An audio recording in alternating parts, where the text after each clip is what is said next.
All right, y'all. Uncle B back at it again. Yes, sir. All right, we got this thing trying to get hot right here now because we gonna do some cooking on it today. And yeah, just like always, I got my charcoals in there. Started them in my charcoal chimney right there.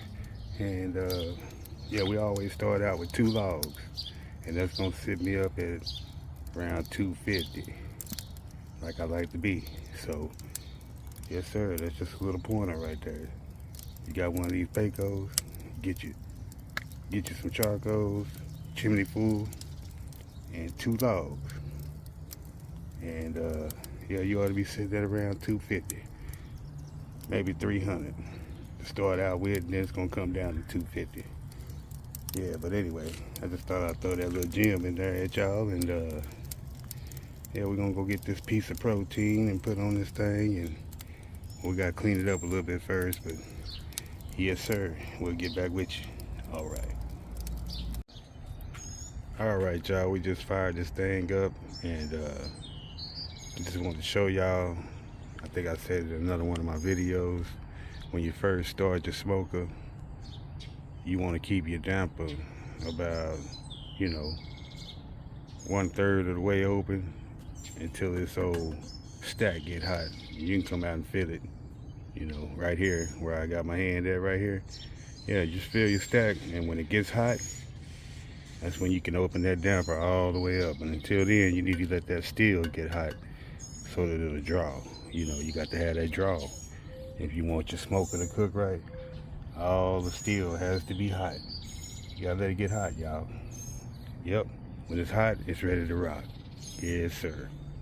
And there's not much wind today, so you don't hear my wind chimes. And we got this old damper wide open. Wide open, y'all.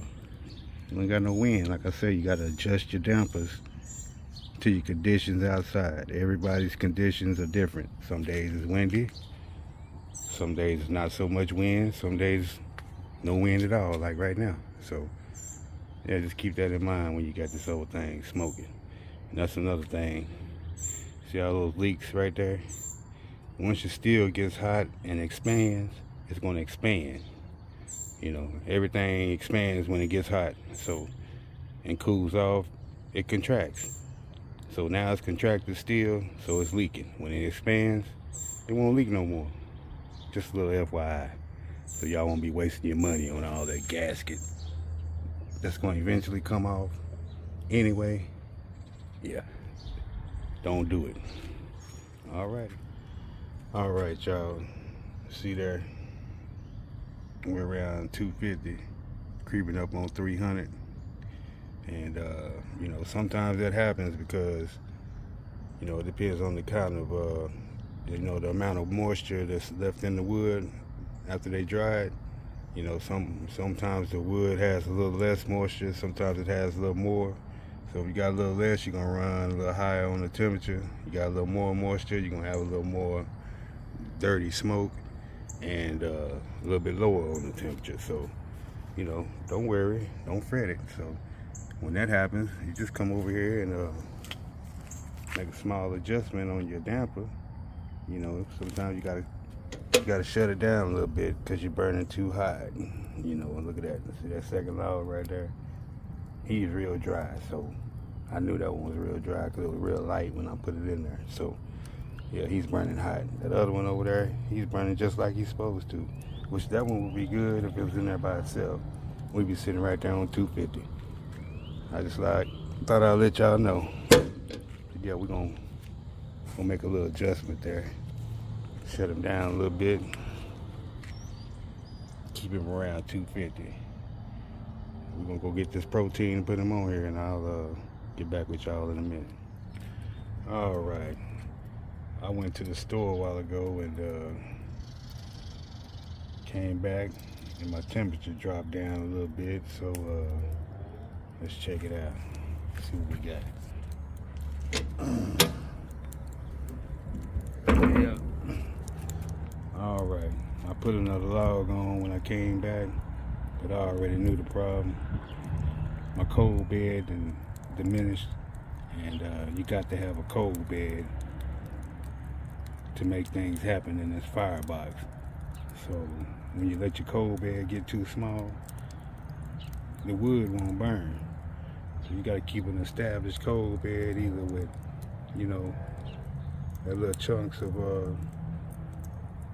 wood right there that's burnt right there. Yeah, or you can get your charcoal. So I'm gonna light me some more charcoal, and that's my cold bed. So that way I can run this thing without struggling to run. You know, you can't put $5 worth of gas in a race car and expect to, you know, win a race. You got to fill the tank up, unless you're on the last couple of laps, and then strategy kicks in. But you know what I'm talking about. You know, you put $2 worth of gas, you're gonna be stopping every 5 minutes getting gas. So yeah, we got to put some more fuel in here, and then we can run like we want to. Yes, sir. Yes, sir. Yeah, we got a brisket in here, and we're not gonna open that thing. I usually don't open my cook chamber when I'm cooking a brisket or really any large piece of meat. To about the 8-hour mark, I don't look. I let it be like Christmas. You know, when that 8-hour mark come, that's Christmas. I'm gonna see how it look. We're gonna open up the present. Till then, yeah, we're gonna wait. Today it's all about the fire. We're gonna check it out. I just put some more charcoal in there because my cold bed died down, and we got a fresh bed of coal now, so we rocking hot. Yes, sir. And compensate for that, we close that damper down a little bit instead of running wide open, because we got a lot of fuel in there. You got to shut your damper down when you run a lot of fuel. Don't worry about the dirty smoke. You just keep everything hot. You won't have no dirty smoke. Okay? Clean blue smoke. That's how we roll. 250. Yes, sir. It started raining on me. The pecos still cooking though. Yeah, let's check it out.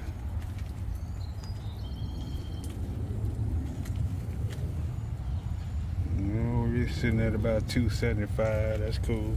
Sitting a little hot. We added some coals on there because my cold bed had diminished down a little too much, and we don't have much wind today, so yeah, we had to keep that thing hot. We got it rocking hot. You know, rain feels pretty cold today, and yeah, we cooking with mesquite today. Let's check the fire. Alright, that's why we're rocking hot. We got all those coals on there, big old coal bed, and 2 logs. So yeah, that's gonna keep us right at 275, 300. With a lot of coals and 2 logs. If there wasn't so many coals and 2 logs, we'd be at 250. Alright.